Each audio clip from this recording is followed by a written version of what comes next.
உங்கள் தந்தி1 தொலைக்காட்சியில் கருடா தினமும் காலை 6 மணிக்கு காண தவறாதீர்கள். கோவையில் அடுத்தடுத்து 7 கடைகளில் பூட்டை உடைத்து திருடிய நபரை போலீசார் கைது செய்து சிறையில் அடைத்தனர். கோவை சுந்தராபுரம் LIC காலனியில் உள்ள 7 கடைகளில் பூட்டை உடைத்து உள்ளே இருந்த சுமார் 31,000 ரூபாய் பணம் மற்றும் பொருட்களை மர்ம நபர் திருடிச் சென்றார். இந்த சம்பவத்தில் வழக்கு பதிவு செய்த போலீசார் CCTV காட்சிகளின் அடிப்படையில் மர்ம நபரை தேடி வந்தனர். இந்நிலையில் சம்பவம் தொடர்பாக தூத்துக்குடி மாவட்டத்தைச் சேர்ந்த சுந்தர் என்கிற பாலசுந்தரை போலீசார் கைது செய்துள்ளனர்.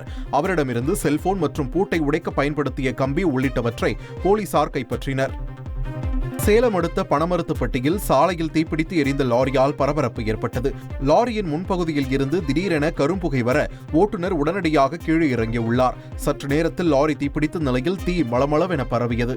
பின்னர் தகவல் அறிந்து வந்த தீயணைப்புத் துறையினர் சுமார் அரை மணி நேரம் போராடி தீயை கட்டுக்குள் கொண்டு வந்தனர்.